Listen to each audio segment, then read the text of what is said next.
안식일을 맞이해서 이 저녁 예배에 오신 우리 모든 성도님들을 진심으로 환영하고, 하나님께서 오늘 이 저녁에 하나님의 말씀으로 우리 모두에게 큰 은혜와 감동을 주시기를 바랍니다. 아멘. 제 집 앞에 오른쪽에 조그만 동산이 있습니다. 근데 우리 집에서 좀 떨어지긴 떨어져 있는데, 특별히 겨울이 되면 오후에 해가 일찍 그 동산 때문에 지게 됩니다.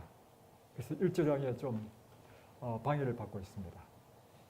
그리고 그 동산에는 잣나무들이 울창하게 있어요.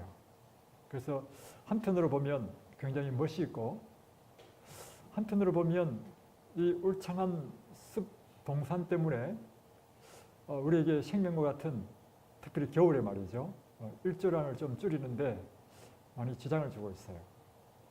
그래서 제가 늘 그 동산을 바라보면서 제 마음속에 어떤 마음이 들었냐면, 우리에게 믿음이 있으면 저 동산도 옮긴다는데 하는 마음이 들었고, 내가 저 동산을 옮기게 해달라고 기도해 볼까 하는 마음도 때때로 들었어요. 그런데 또 한편으로는 이 동산이 없다면 좀 뭔가 허전할 것 같아요. 그래서 좀 일조량이 좀 많았으면 좋겠다 하는 그런 바람만 있었습니다.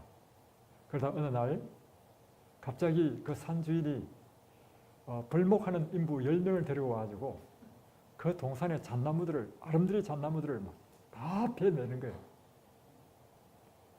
그래가지고 졸지에 그 잣나무란 잣나무는 다 베고요. 보니까 뭐만 남기냐면 그 잣나무가 아닌, 그러니까 겨울 되면 잎이 떨어지는 그런 나무만, 그도 덤성덤성 몇 그루만 남긴 거예요. 얼마나 시원한지. 그런데 제가 그 벌목하는 데를 가서 봤습니다.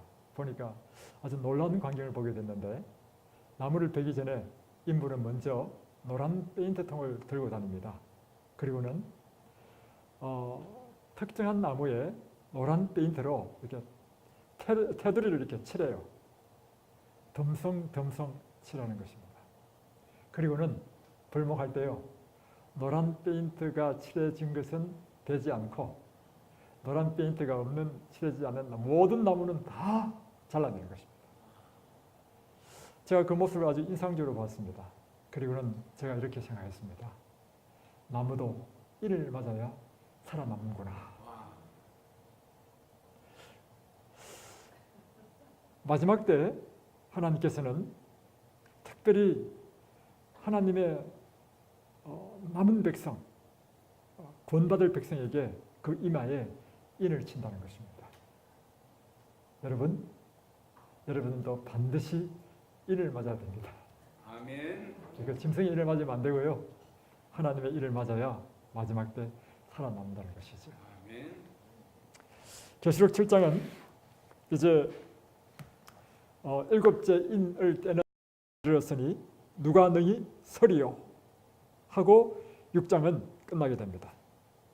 그러니까 예수님의 그 재림의 그 진노의 큰 날에 어떤 사람이 남을 것인가, 살아남을 것인가 하는 질문을 하고 6장이 끝나는데, 7장에서는 바로 예수님의 그 진노의 큰 날에 살아남을 사람은 그 이마에 하나님의 인을 맞는 사람이 살아남는다는 그 인치는 사건을 기록하고 있는 것입니다.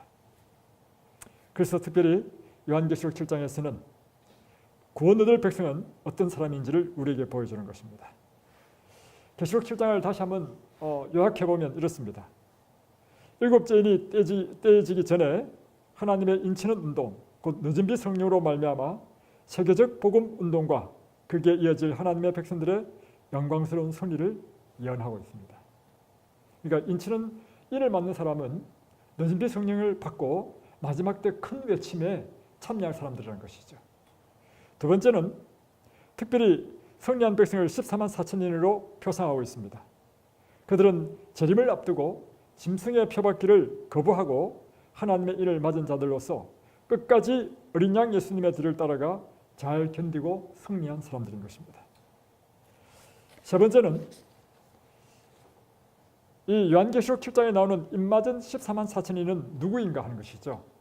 그리고 그 수는 실제 수인가 상징 수인가. 또 하나는 그러면 하나님의 백성 이마에 치는 그 이는 무엇인가 하는 것이죠.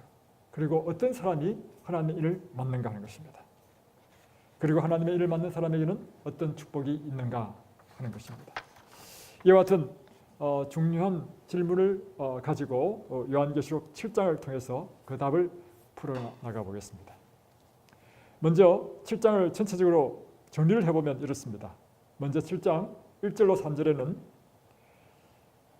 하나님의 백성의 이마에 인치기까지 사방의 바람을 붙잡아서 불지 못하도록 하는 일이 나옵니다. 한번 보겠습니다. 일 후에 내가 내 천사가 땅 내 모퉁이에 선 것을 보니 땅의 사방의 바람을 붙잡아 바람으로 하여금 땅이나 바다에나 각종 나무에 불지 못하게 하더라. 또 봄에 다른 천사가 살아계신 하나님의 인을 가지고 해 돋는 데로부터 올라와서 땅과 바다를 해롭게 할 권세를 받은 내 천사를 향하여 큰 소리로 외쳐 이르되 우리가 우리 하나님의 종들의 이마에 인치기까지 땅이나 바다나 나무들을 해하지 말라 하더라. 그래서 하나님께서 특별히 하나님의 백성의 이마에 인치기까지 내 천사, 땅의 사방에서 바람을 붙들고 있는 내 천사에게 그 바람을 붙잡으라고 하는 것이죠. 다음에 4절로부터 8절까지는 이제 입맞은 자 14만 4천의 수에 대해서 나옵니다. 4절에 내가 인침을 받은 자의 수를 들으니 이스라엘 자손의 각 지파 중에 인침을 받은 자들이 14만 4천이니 유다 지파 중에 인침을 받은 자가 1만 2천이요 르우벤 지파 중에 1만 2천이요 갓 지파 중에 1만 2천이요 아셀 지파 중에 1만 2천이요 납달리 지파 중에 1만 2천이요 므낫세 지파 중에 1만 2천이요. 그래서 나중에 8절에 보면 베냐민 지파 중에 인침을 받은 자가 1만 2천이라 해서 12지파의 각 지파마다 1만 2천씩 해서 14만 4천인이 이를 맡는다고 표시되어 있습니다. 다음에 9절부터 10절까지는 이제 14만 4천인 입맞은 이 구원받은 백성들이 하나님 보좌 앞과 어린 양 앞에서 큰 소리로 외쳐서 경배와 찬양을 드리는 모습이 나옵니다. 다음에 11절로부터 12절까지는 이와 같은 구원받은 무리를 볼 때 보좌와 장로들과 내 생물 주위에 서 있는 천천만만의 천사들이 하나님께 경배하며 또 찬양하는 모습이 게시되어 있습니다. 그리고 13절로부터 14절에는 장로 중 하나가 저 흰옷 입은 구원받은 백성은 누구냐라고 질문하고 다시금 그 구원받은 사람들은 이런 사람이다 라고 흰옷 입은 자 구원받은 14만 4천인에 대한 설명을 해주는 것을 보게 됩니다. 다음에 15절로 17절까지는 바로 흰옷 입은 자들이 어떤 특권을 누릴 것인지에 대해서 기록하고 있습니다. 보면 그러므로 그들이 하나님의 보좌 앞에 있고 또 그의 성전에서 밤낮 하나님을 섬기매 보좌에 앉으신 이가 그들 위에 장막을 치시리니 그들이 다시는 줄이지도 아니하며 목마르지도 아니하고 해나 아무 뜨거운 기운에 상하지도 아니하리니 이는 보좌 가운데 계신 어린 양이 그들의 목자가 되사 생명수 샘으로 인도하시고 하나님께서 그들의 눈에서 모든 눈물을 씻어주실 것입니다. 이렇게 요한계시록 7장은 끝맺음을 갖습니다. 다시 한번 정리하면 하나님의 백성에게 인치는 사업을 개시하고 있는데 이 인치기까지 사방에 내 바람을 붙잡도록 하고 인침을 받는 사람은 각 지파 중 12,000명씩 해서 14만 4천 명이 인침을 받고 또 구원받은 이 인침을 받은 사람이 하나님 보좌 앞에 이제 경배와 찬양을 드리는 모습 또 천사가 그 모습을 보고 다시금 또 경배하고 찬양하는 모습 그리고 이 흰옷 입은 구원받은 사람들은 어떤 사람인지를 설명해주고 마지막에는 그들이 누릴 그 영광, 보상에 대해서 기록하고 있습니다. 이것이 요한계시록 7장 전체의 내용인 것입니다. 그래서 이제 하나하나씩 보겠습니다. 먼저 하나님의 인에 대해서 보겠습니다. 1절로부터 보면 일 후에 내가 내 천사가 땅 내 모퉁이에 선 것을 보니 이렇게 했습니다. 땅의 사방에 바람을 붙잡아 바람으로 하여금 땅이나 바다에나 각종 나무에 불지 못하게 하더라 했습니다. 여기 보면 내 천사, 내 모퉁이, 땅의 사방이라고 이렇게 나오죠.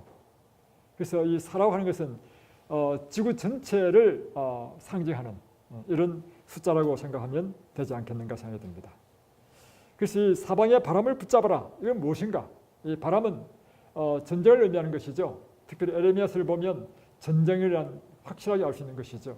그래서 환난 또는 전쟁 또는 여러 가지 어려움, 곤란, 천재지변 다 포함한 것이죠.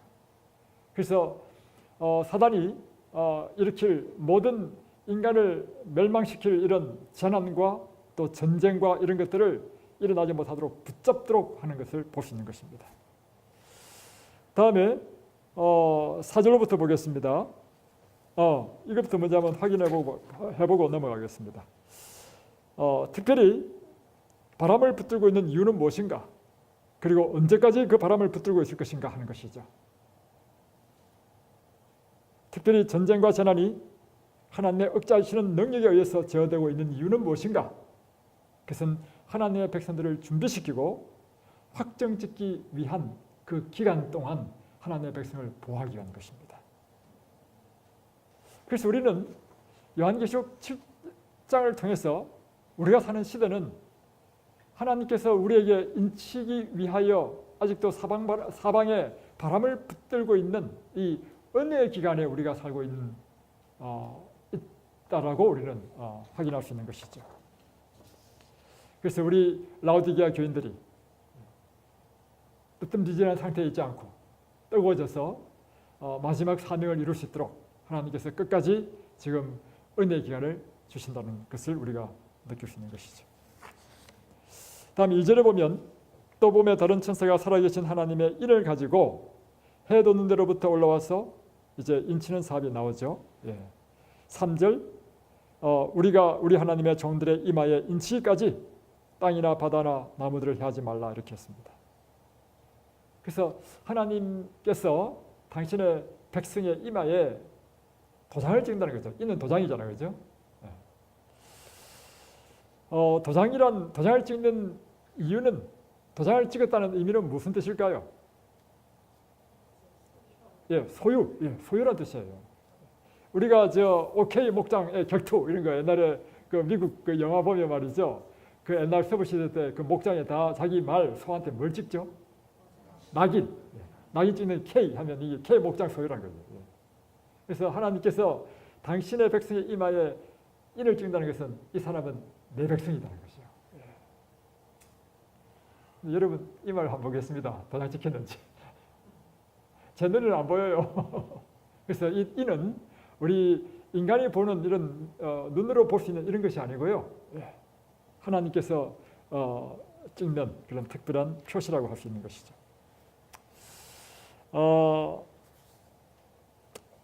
성경에는 하나님의 것이라고 이게 인이 나옵니다. 한두 개가 아니고 여러 개 나옵니다. 가장 대표적인 것, 인상적인 것은 무엇인가 하면 출애굽 때 하나님의 백성들은 표시를 하도록 했습니다. 그것은 자기 집 문설주에 어린 양의 피를 발랐다는 것이죠. 이 피가 곧 뭐예요? 이 집은 하나님을 믿는 백성의 집이라는 표예요. 그래서 죽이는 천사가 그 피를 보면 그 집을 뛰어넘었다는 것이죠. 그래서 한자로 뛰어넘다, 이것이 6월이에요. 6월. 좀 말이 어렵지만서도 그래서 6월절이라는 것은 뭐냐면 그 집을 뛰어넘다는 것입니다. 영어로 표현하면 패스오버. 그래서 오늘날 이 출애굽 12장의 이 사건은 오늘 우리에게도 동일한 의미를 갖는데요. 우리 심령 가운데 예수 그리스도의 피가 확실하게 발려져 있는 사람은 하나님의 백성이라고 하는 인이 쳐진 것입니다. 여러분의 심령 가운데 예수 그리스도의 그 보혈이 분명하게 찍혀 있습니까? 아멘. 두 번째, 하나님의 인이라고 표현된 또 하나의 것이 있는데 그것은 우리가 우리 마음으로 예수 그리스도를 영접하고 믿은 것을 외적으로 확실하게 나타내는 것이 있습니다. 그것이 침례예요, 침례. 그래서 물은 곧 너희를 구원하는 편이 곧 침례라 했습니다. 그래서 여러분, 내가 믿기만 믿으면 되지 뭐 굳이 그런 예식이 필요하냐? 그래서 이와 같은 것입니다. 내가 하나님을 믿기만 믿으면 되지 왜 꼭 그 집에 내 집에 피를 발라야 되냐? 똑같은 말입니다. 그래서 하나님께서 우리에게 이 표하라고 하시면 우리가 할 바는요 오직 순종하는 것입니다. 그런 사람이 하나님의 백성이죠. 자기 고집대로 하는 사람은 하나님의 백성이 아닙니다. 하나님의 백성이라는 의미는 내 뜻대로 사는 것이 아니라 하나님의 뜻대로 언제든지 자신을 굴복시키는 것입니다. 아멘. 그래서 제가 아침마다 기도할 때 이렇게 기도합니다. 하나님, 오늘 하루의 삶을 살 때도 매 순간 내 뜻대로 하지 않게 해주시고 오직 주님의 뜻대로 제가 결정하고 행하도록. 또 세 번째, 이는 내 백성이라고 하는 확실한 표가 있어요. 그것이 무엇인가 하면 에스겔 20장 12절, 20장 20절 계속해서 반복해서 나오죠. 내 백성의 표, 곧 하나님의 이 안식일을 통하여 내가 구별한다는 것입니다. 그래서 에스겔 20장 12절에 보면 또 나는 그들을 거룩하게 하는 여호와인 줄 알게 하려 하여 내가 내 안식일을 주어 그들과 나 사이에 표징을 삼았노라.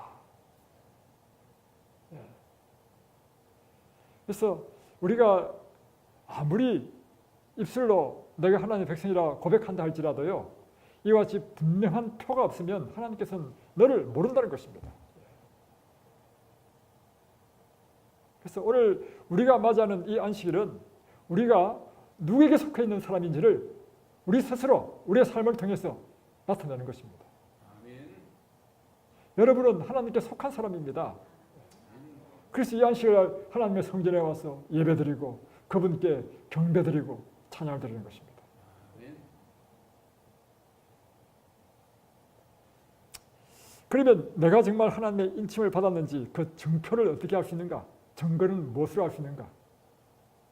고린도후서 1장 22절을 보십시다. 고린도후서 1장 22절입니다.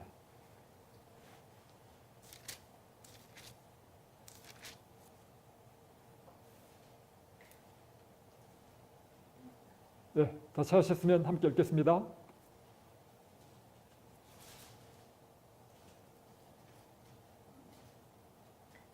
시작. 그가 또한 우리에게 인치시고 보정으로 우리 마음에 성령을 주셨느니라.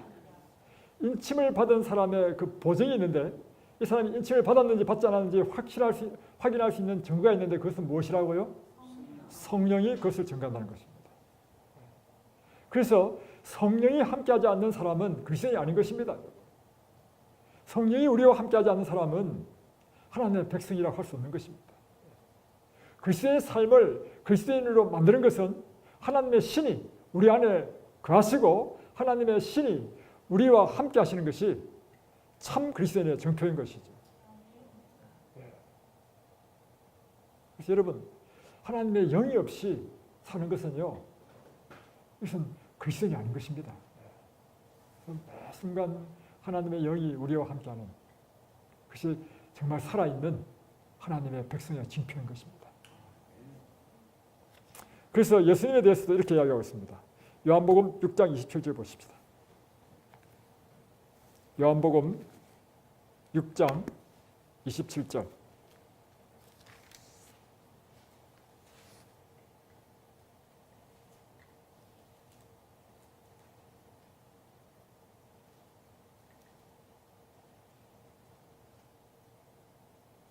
어, 6장 27절이 아니네요. 예, 6장 27절이 아니고 제가 이 성경지를 잘못 찾았습니다. 어떤 말씀이냐면 인자는 아버지 하나님의 인치신 자니라 하는 말씀입니다. 그러니까 예수님께서는 하나님께서 인치셨다는 것입니다. 그 증표가 무엇인가? 예수님은 항상 하나님의 영이 함께 하셨습니다. 끝에 나와요? 예. 오케이. 예. 그래서 인자는 아버지 하나님의 인치신 자니라. 그래서 예수님의 생애는 늘 하나님과 교통하는 것이었고 그분의 특징은 하나님의 신이 언제나 그분과 함께하는 것이었죠. 그래서 그것이 바로 인자가 하나님께서 인치셨다는 증표라고 하는 것입니다.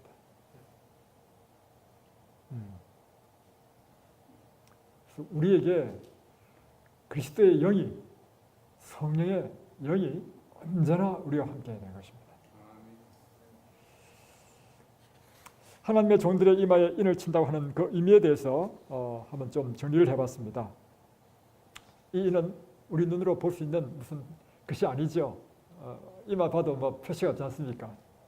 이것은 이마라고 하는 것은 우리의 사상, 우리의 주관, 우리의 판단, 우리의 행동, 사고를 나타내는 것이죠. 그래서 이마에 인쳐졌다는 의미는 그 사람의 사상이나 생각, 판단, 행동, 삶에서 언제나 하나님의 뜻에 따라 생각하고 판단하고 행동하는 것이 습관이 된 사람, 그런 사람은 인격으로 하나의 품성으로 딱 고정된다는 것이죠. 그래서 결코 흔들릴 수 없는 것으로 하나님께서 고정시키셨다. 이것이 인을 쳤다는 것이죠. 그래서 제가 우리가 경험해보지 않습니까? 뭘 경험하냐면 우리가 이제 그리스도인들을 만나다 보면 특별한 분이 있는데 이분은 모든 생각 구조 자체가 예수 중심이야. 그런 사람 많죠? 이 사람에게는 어떤 경우에도 예수님이 그의 모든 판단과 생각과 결정의 중심이야. 결코 예수를 떠나서는 살 수 없는 사람. 그런 사람들이 바로 이 예수 그리스도의 그 인으로 딱 고정된 사람. 여러분 그렇지 않습니까? 여러분 예수님 떠나서 살 수 있습니까? 못 살죠. 그렇게 되고 싶습니다. 네. 그런 사람이요 임만다는 것이죠. 또한 특별히 이 인친다는 것은요 특별히 각 시대마다 사실 이 성경적으로 볼 때는 각 시대마다 이 특별히 요한계시록 7장은 좀 특별한 경우입니다. 각 시대마다 하나님께서 당신의 백성에게 인을 쳤습니다. 그러나 요한계시록 7장에서 말하는 인친다는 것은요 특별한 시대, 특별한 목적으로 인치는 것을 나타내는 것입니다. 자, 각 시대마다 인치는 것은 내 백성이라는 표로 인을 쳤고 인 맞고 믿음 안에서 다 잠든 사람이 수없이 많았습니다.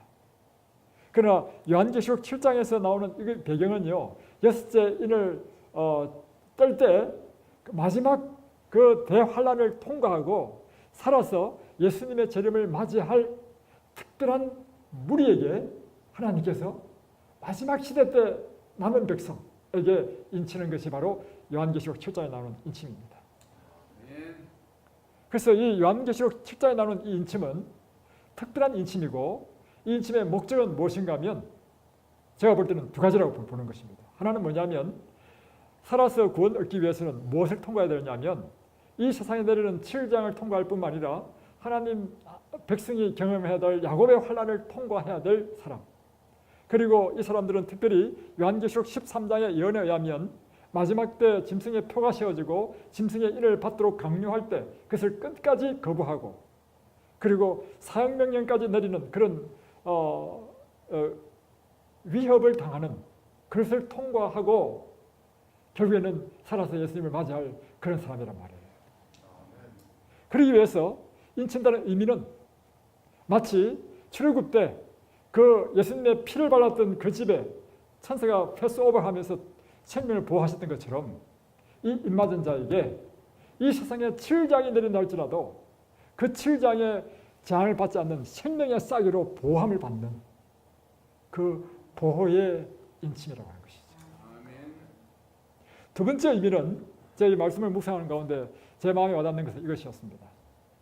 특별히 하나님께서 14만 4천인은 나중에 다시 말씀드리겠지만 살아서 구원받을 특별한 무리란 말이에요. 이 특별한 무리는 특별한 사명을 가지고 있습니다. 그것은 단순히 그가 살아서 예수님을 맞이하는 것뿐만 아니라 무엇에 목적을 갖고 있냐면 온 하늘 거민과 온 우주의 천사들 앞에서 하나님의 이 영광을 옹호할 무리라고 하는 것입니다. 그것은 무엇인가 하면 사단이 끊임없이 공격했잖아요. 뭐냐면 하나님의 정부의 기초가 되는 율법을 공격했고 사람은 하나님의 그 율법은 사람이 지킬 수 없다라고 이렇게 고소했단 말이에요. 이 무리는 특별히 하나님의 영광을 옹호한다는 의미는 무엇인가 하면 마지막 때 그 사단의 모든 공격을 이 온 우주 앞에 그것이 거짓되고 그리스도를 믿음으로 완전한 그리스도의 형상으로 변화되는 모습을 보여주는 그런 무리가 바로 14만 4천인이라고 제가 말씀을 묵상하는 가운데 제 마음에 와닿았습니다. 그런 의미에서 특별히 이 인에는 무엇이 있죠? 예, 이름이 있잖아요. 우리 제 권기용 같으면 권기용 도장을 딱 찍으면 그 도장이 뭐예요? 이름이잖아요. 이름. 하나님의 이를 맞았다는 의미는 그 이마에 뭐 찍힌다는 거예요? 하나님. 이름에는 하나님의 온전한 그분의 품성을 나타낸다는 것이죠. 그 14만 4천인은 온 우주에 하나님의 온전한 품성으로 나타낼 특별한 무리들이라는 것이죠. 그런 관점에서 이 14만 4천 요한계시록 7장에 나오는 14만 4천의 인침은 특별한 인침이다라고 생각이 드는 것입니다. 자, 이제 임하는 자 수 14만 4천인에 대해서 살펴보겠습니다. 요한계시록 7장 4절로 8절에 보면 이스라엘의 12지파 각 지파마다 12,000명씩 이제 임받는다는 것이죠. 그래서 루벤 지파, 베냐민 지파 다 나와요. 그러면 12지파가 각 지파마다 12,000명씩 하면 몇 명이죠? 14만 4천 명이 된다는 것입니다. 그런데 여기서 오늘날 많은 재림교인들에게 재림교인이 아니라 하더라도 관심의 대상은 무엇인가 하면 이 14만 4천인이 실수냐 아니면 상징수냐 이거죠. 여러분은 무엇이라고 생각하십니까? 예, 그 성경 공부를 착실하신 분은 다 상징수라고 하고요. 일단은 재림교회가 갖고 있는 정통적인 견해는 상징수라고 봅니다. 그러나 재림교회 내에서도요, 이 수가 실제수라고 믿는 사람이 많습니다. 특히 어떤 사람이 실제수라고 믿느냐면요, 신실하다고 하는 사람들은 자꾸 실제수라고 자꾸 믿는 거예요. 저도 사실은요, 제 개인적인 간증을 하자면 이 성경적으로 이 해석을 쭉 보면 이게 상징수일 수밖에 없다고 생각이 들었어요. 근데 신앙생활을 한 20몇 년, 30몇 년 쭉 하다 보니까 어떤 마음이 들었냐면 그거 실제수일 수도 있다 이런 마음이 드는 거예요. 예? 하여튼 그런 의미보다도 왜냐하면 정말 성경에서 말하는 이 하나님의 온전한 품성을 나타내는 그런 교인의 수가 그렇게 많지 않을 것이라는 생각에서 그런 생각이 들었단 말이에요. 그런데 제가 가만히 오늘 말씀을 묵상하면서 느낀 게 있습니다. 뭐냐면 우리가 이것을 자꾸 실제수로 생각하는 것은 어쩌면 그 마음의 영적인 교만이 아닌가 생각되는 거예요. 우리가 전도를 안 하면요, 전도를 안 하고 말씀만 깊이 파면요, 자기가 점점 어려워집니다. 제 경험에 의하면. 그런데요, 우리가 영혼을 구원하기 위해서 노력하잖아요. 영혼을 만나고 집집 방문하고 하면 할수록요, 우리 속에 영적 교만이 없어집니다. 대부분 이것을 실제수라고 주장하는 사람들의 특징이 무엇인가 하면요, 아주 그런 그래서 하여튼 이것을 우리는, 그런데 중요한 사실은 우리는 정확한 답은 없습니다. 왜냐하면 이것은 우리가 해석할 뿐입니다. 오늘날 재림교인이 한국에서만 20만 명이고 물론 출석교인은 한 5만 명밖에 안 됩니다. 그러니까 14만 4천 명이 안 돼요. 전 세계적으로 2천만 명입니다. 2천만 명 가운데 14만 4천 명 빼면 이건 너무 작다는 거죠. 물론 이제 재림교인만 이 속에 포함되는 건 아니지만 이제 늦은빛 성령 이후에 많은 신실한 하나님의 백성들이 이제 진리를 받아들이고 이 교회로 들어올 것이기 때문에 하여튼 여러분 이 해석은 잘 아시리라 생각이 들어서 그냥 빨리 넘어가겠습니다. 상징수로 봐야 되는 이유는 12지파란 12지파는 다 이스라엘의 지파입니다. 오늘날은 구약시대의 그 12지파는 의미가 없습니다. 오늘은 누구든지 예수 그리스도를 영접하면 하나님의 백성이 되기 때문에 이것은 상징일 뿐이라는 것이죠.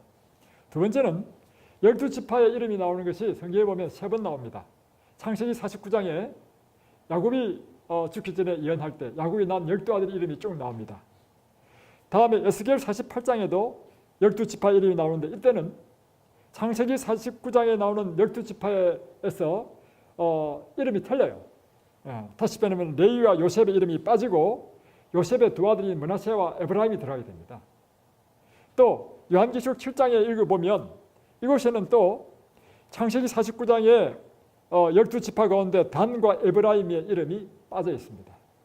그래서 3번 나오는데 3번 다 12지파 이름이 또 다 달라. 그래서 이것은 하나의 상징이다. 이렇게 조직수다. 10이라고 하는 것이 12제자, 그죠? 12기초석, 또 12진주문 이와 같이 우리가 봐야 되지 않는가 생각이 듭니다. 그리고 천은 천천만만 천사, 많다는 의미죠. 그래서 12 곱하기 12 곱하기 1000, 그러니까 조직수 곱하기 조직수 곱하기 1000 이런 의미에서 완전한 조직을 갖춘 충만한 수 이런 의미로 우리가 이해해야 되리라고 생각합니다. 다음 두 번째 질문은 이것입니다. 14만 4천 명은 살아서 구원받을 자인가 하는 것입니다.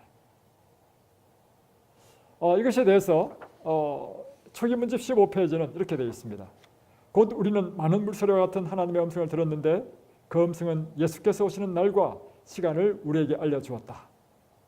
그 수가 14만 4천 명이나 되는 살아있는 성도들은 그 음성을 알아듣고 그 의미를 깨달았으나 이렇게 나와요. 그러니까 14만 4천 명은 살아서 구원 얻을 백성이라고 하는 것입니다. 다음에 14만 4천 명의 특징이 무엇인가? 14만 4천 명이 요한계시록 14장에 보면 더 자세히 나옵니다. 한번 살펴보겠습니다. 요한계시록 14장에 보면 이제 이 대전투 계시가 12장부터 14장까지 나오는데 대전투 계시가 13장에는 악의 세력이 어떻게 형성되고 무슨 일을 할 것인가 나타냈고 14장에서는 하나님의 백성들은 마지막 때 무엇을 할 것인가 하는 것이 나와 있습니다. 그래서 그 하나님의 백성이 나올 때 14만 4천 명에 대한 설명이 나오는 것입니다. 그래서 1절로 5절에 있는 말씀을 쭉 읽어보면 요약 정리해보면 이와 같은 것입니다. 첫 번째, 그들은 예수님의 이름을 소유한 자이다. 두 번째는 큰 환란에서 나온 자들이다. 세 번째는 여자와 더불어 더럽히지 않았다. 이 여자라는 것은 교회죠.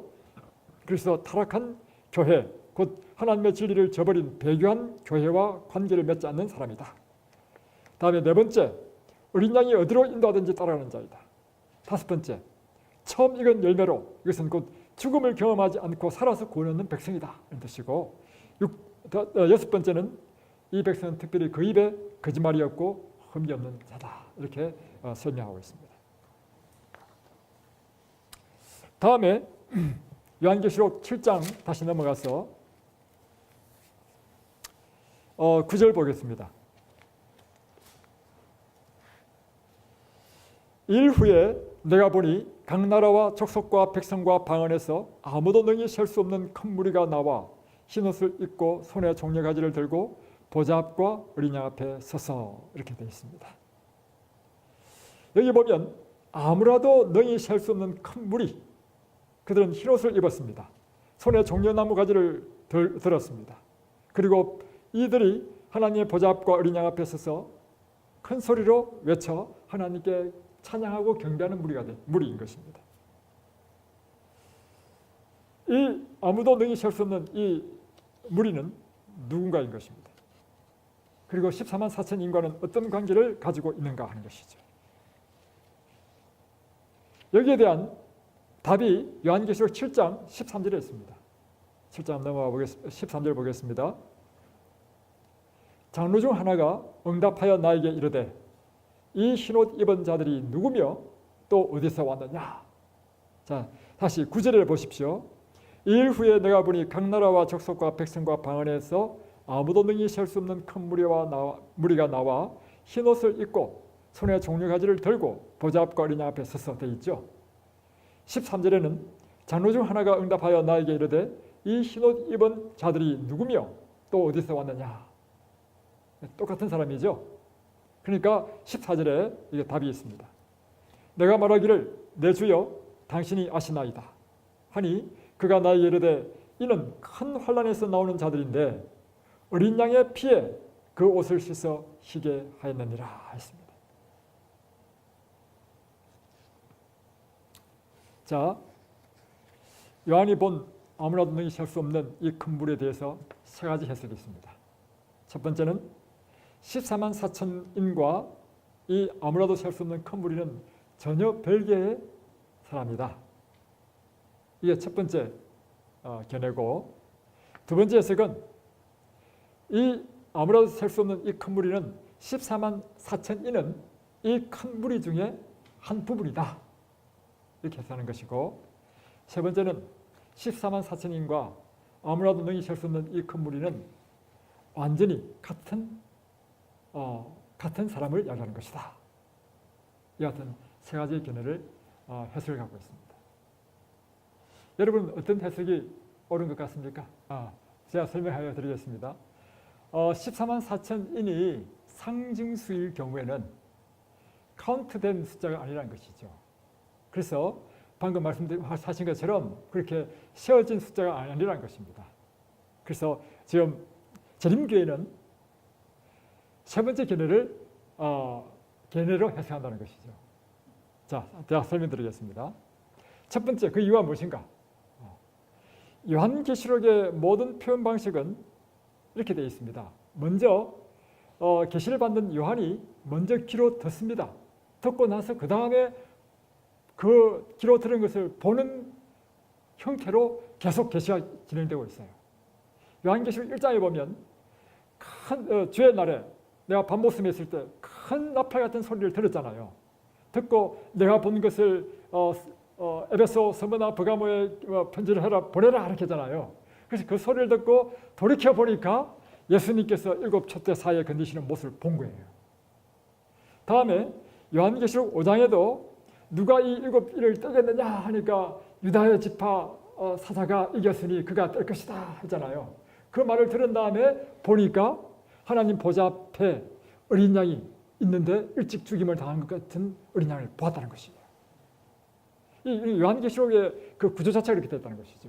지금 여기도 보면 첫 번째는 14만 4천인에 대하여 먼저 이 말을 들었어요. 듣고 나서 비전을 봤는데 아무라도 능히 셀 수 없는 큰 무리를 보았다는 것입니다. 그래서 이 요한계시록의 계시의 구조상으로 볼 때 이것은 동일한 온전히 같은 무리다 하는 것이고요.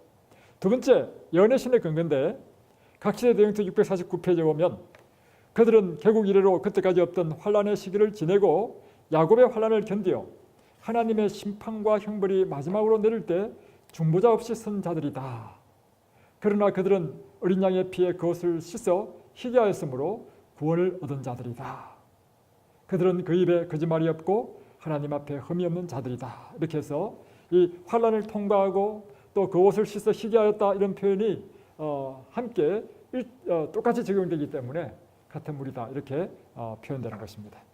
근데 이제 제가 그 지난번에 이제 그 시온의 동산에 가서 이제 방태한 원장하고 이야기를 해보니까 방태한 원장은 이렇게 이해하고 있더라고요. 뭐냐면 14만 4천인은 살아서 구원받는 사람이고 이 셀 수 없는 큰 무리들은 이제 살아서 구원받는 14만 4천이 아닌 구원받는 이제 죽었다가 다시 부활한 무리라든가 이런 사람들 있잖아요. 그런 무리를 이제 이야기하더라고요. 근데 많은 재림교인들이 그렇게 이해하는 사람이 많아요. 많은데 방금 보는 것처럼 이 재림교의 입장에서는 계시의 형태를 볼 때 자들의 말씀처럼 두 14만 4천인과 셀 수 없는 큰 무리는 전적으로 완전히 같은 것을 말하고 있다. 이렇게 보는 것이 더 제가 연구해 보니까 더 옳은 것 같아요. 자, 그래서 자꾸 14만 4천인을 실수로 보고 이렇게 셀 수 없는 큰 무리와 이게 별개로 본다는 그 자체가 뭐냐면 살아서 구원받는 사람은 극히 적을 것이라고 하는 것에 초점을 맞추다 보니까 그렇게 되는 것 같아요. 자, 다음 5번 보겠습니다. 그러나 중요한 사실은 뭐냐면 이게 실수인지 또 상기인지 우리는 모릅니다. 그래서 여기에 너무 목숨 걸지 마시고 또 나와 다른 해석이라 해가지고 그걸 막 비난하거나 공격하거나 이것은 옳지 않다고 저는 생각됩니다. 다음 5번째. 그러면 이렇게 구원받는 자들의 특징이 무엇인가 하는 것이죠. 첫 번째는 환난에서 나온 자들입니다. 그러니까 이 14만 4천인은 환난에서 나온 자들이기 때문에 야곱의 환난을 통과하고 그리고 7장을 통과하고 심지어 이제 1월 시험령이 생기고 사형명령이 내렸을 때 그 위협으로부터 벗어난 그러니 환난에서 나온 자들이죠. 근데 어떻게 이겼느냐? 어린 양의 피에 그옷을 씻어서 희게 한 자였다는 것이죠. 그가 승리할 수 있던 유일한 능력의 근원은 예수님 때문에 승리했다는 것이죠. 세 번째, 그들은 하나님의 보좌에 나가서 하나님과 어린 양에게 감사와 찬양을 드립니다. 계시록 7장 9절로 10절에 보면 일 후에 내가 보니 아무라도 능히 셀 수 없는 큰 무리가 흰옷을 입고 손에 종려가지를 들고 보좌 앞과 어린 양 앞에 서서 큰 소리로 외쳐 가로되 구원하심이 보좌에 앉으신 우리 하나님과 어린 양에게 있도다. 그러니까 우리가 요한계시록 5장에서 뭘 봤죠? 하나님의 보좌를 보고 내 생물을 보고 바로 그 내 생물 앞에 어린 양이 서 있는 걸 보았단 말이에요. 그리고 하나님 보좌 앞은 맑은 유리처럼 큰 바다가 있더라 했다 표현되어 있거든요. 그러니까 이 구원받은 사람이 어디에 있냐면 하나님 보좌 앞에 그 유리 바닷가 위에 서 있는 모습을 보게 되는 것이죠. 이 모습이 요한계시록 15장에도 나오잖아요. 하나님의 보좌 앞 유리 바닷가에서 불이 섞인 유리 바닷가에서 모세의 노래, 어린 양의 노래를 부르는 구원받은 무리들의 모습, 다 일맥 이게 연결되는 것을 볼 수 있죠. 이해되시나요? 예.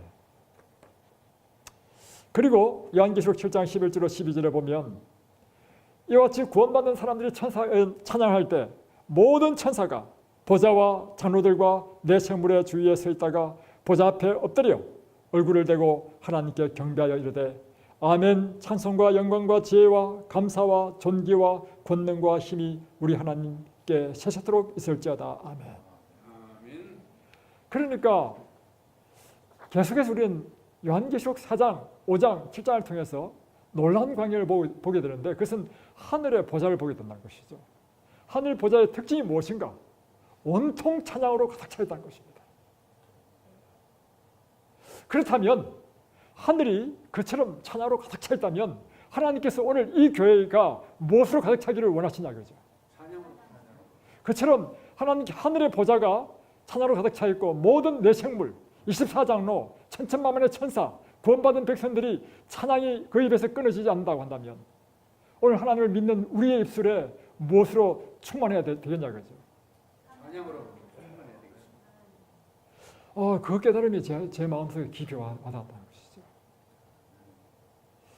우리가 내일 우클렐레 이제 소그룹 정말 저한테는 감격적인 것입니다. 왜 감격적이냐면 우리가 2018년 12월 마지막 주쯤 같은 그 마지막에 우리가 신년 직원들이 함께 1박 2일로 이제 우리가 내년 계획을 위해서 함께 모여서 의논했단 말입니다. 그때 나온 의논이 뭐냐면 소그룹을 하자. 사실 우리 교회 개척해가지고 사람 몇 명 없는데 그러나 우리가 시작했단 말이에요. 처음에 우클렐레 소그룹은요 정말 한심하기 짝이 없었습니다. 왜냐하면 영어 소그룹도 구도자가 있죠. 샤바토에서 구도자가 있는데 우클렐레 소그룹에는 구도자도 없고 다 온 사람이 다 노땅들만 앉아가지고 구도자도 있을 것 같지도 않고 그런데요 세월이 지나니까 갑자기 구도자가 오고요 막 활기가 막 넘쳐 지금. 또 한 가지는 저는 사실 이 우클렐레 들어온 목적이 뭐냐면 이영숙 지사님이 소그룹장이 됐는데 내가 다 눈치를 보니까 내가 들어가서 안 도와주면 안 되겠더라고. 그래서 제가 거기 갔어요. 갔는데 사실은 목적은 그것이었는데 하다 보니까 너무 재밌는 거야 이게. 그리고 이 하는 순간에는요 잡념이 하나도 없고요. 너무너무 행복한 거예요. 그뿐만 아니라 이번 주에는 특별히 이번 주에 이제 발표를 한다고요. 일주일 내내 아침 저녁으로 하루에 30분씩 1시간씩 연습했어요. 제 딸이 막 아주 힘들어요. 너무 힘들어요. 듣기가. 그러면서 뭘 느끼냐면 우리 집이요 이 굴렐레 때문에 찬양으로 가득 차게 되었어요.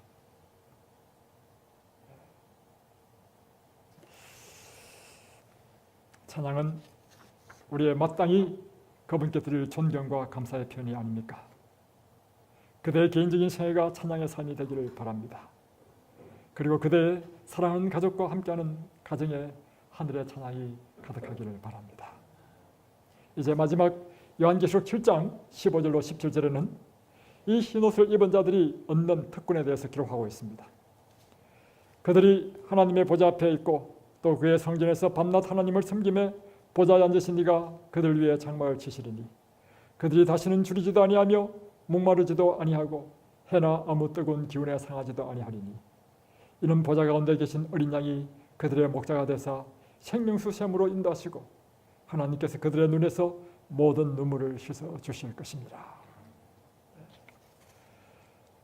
승리한 자에게는 하나님께서 우리를 당신의 그 보좌에 앉게 하시고 그 생명수 샘으로 인도하시고 우리 눈에서 모든 눈물을 씻기신다는 것입니다. 아멘. 여러분 끝까지 신실하십시다. 아멘. 끝까지 인내하십시다.